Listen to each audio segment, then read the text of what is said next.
السلام علیکم عزیزان من، آج 11ویں نشست ہے اور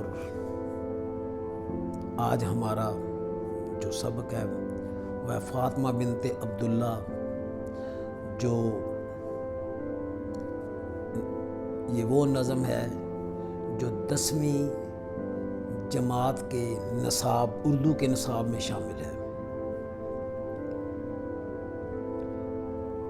اس میں علامہ اقبال نے مسلمانوں کے لیے کچھ درس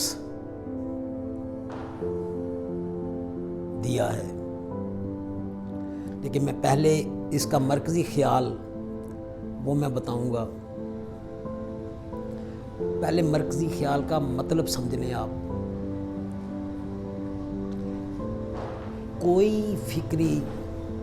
کوئی بھی فکری نقطہ جو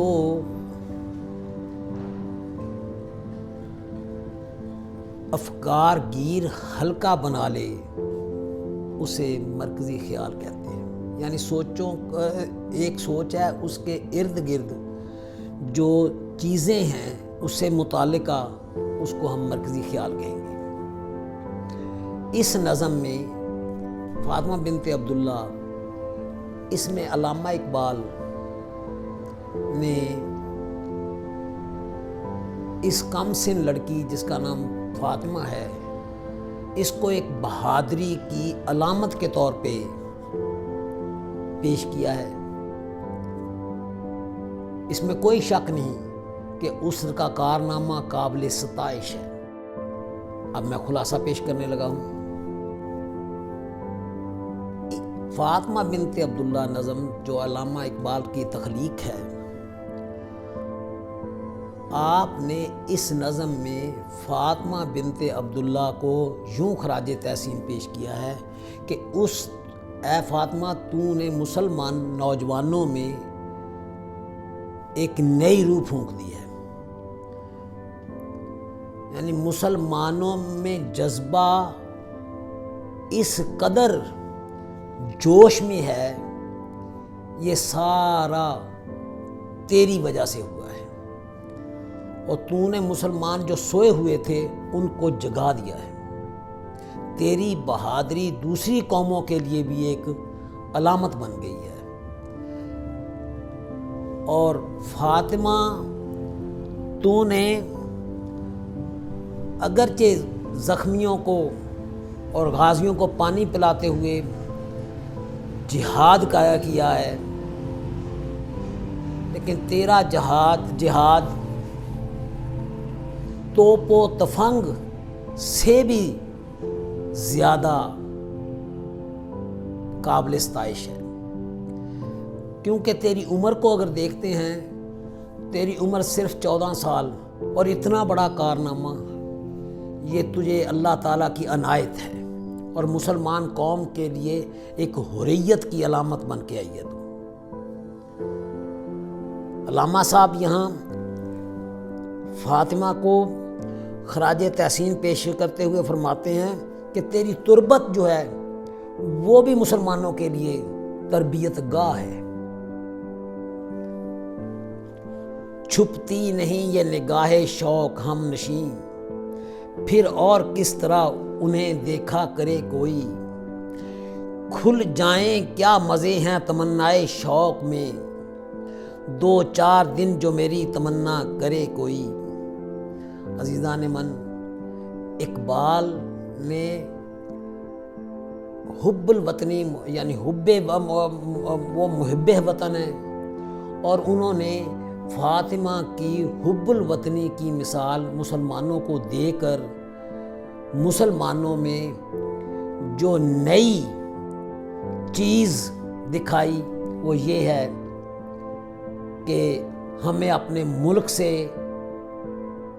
فاطمہ کی طرح محبت کرنی چاہیے۔ ملک و قوم کی خاطر جو نذرانہ، جان کا نذرانہ پیش کر دے، وہ فاطمہ نے سبق سب کو دیا ہے۔ کھنچے خود بخود جانب طور، کھنچے خود بخود جانب طور موسیٰ، کشش تیری اے شوق دیدار کیا تھی، کہیں ذکر رہتا ہے اقبال تیرا، کہیں ذکر رہتا ہے اقبال تیرا، فسوں تھا کوئی تیری گفتار کیا تھی۔ عزیزان من، اب میں آپ کو مرکب توصیفی قواعد کی، یعنی اردو میں قواعد کہتے ہیں اور انگلش میں گرامر کہتے ہیں، مرکب توصیفی اور مرکب عطفی کے متعلق بتانے لگا ہوں۔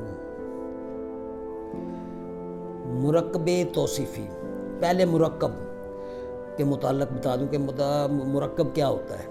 مرکب ہوتا ہے دو یا دو سے زائد بامانی الفاظ کا مجموعہ، اسے مرکب کہتے ہیں۔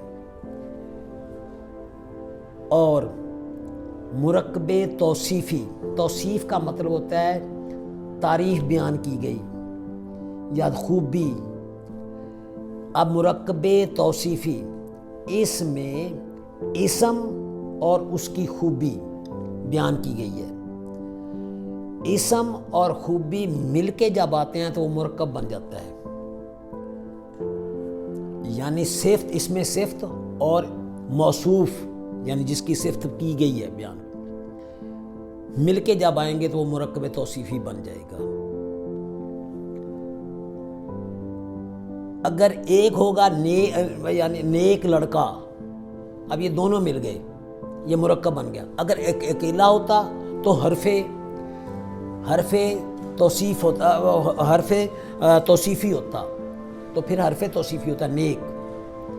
لیکن جب یہ اس کے ساتھ اسم میں مل گیا ہے تو یہ بن گیا مرکب توصیفی، نیک لڑکا،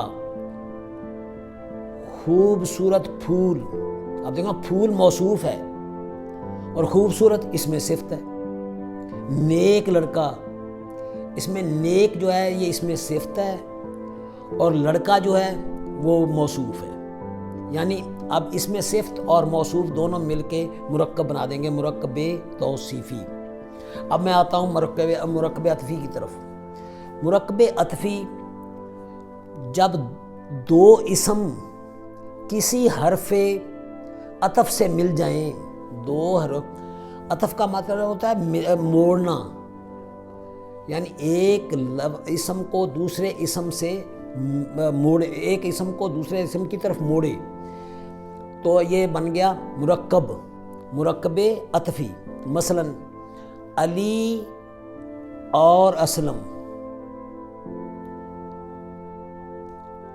گھوڑا اور گدھا، صبح و شام، اس میں واو جو ہے آتا ہوا مرکب عطفی، حروف عطف ہے، حرف عطف ہے، اور صبح و شام واو نے ملا دیا تو یہ مرکب عطفی بن گئے۔ اسلم اور اسلم یا انور، یہ بھی مرکب عطفی ہے۔ عزیزان من، ہمارا یہ سلسلہ جاری رہے گا، انشاءاللہ ہم اگلی بار دو مرکبات اور لیں گے اور فاطمہ بنت عبداللہ جو نظم ہے اس کی تشریح بیان کریں گے۔ فی امان اللہ، السلام علیکم۔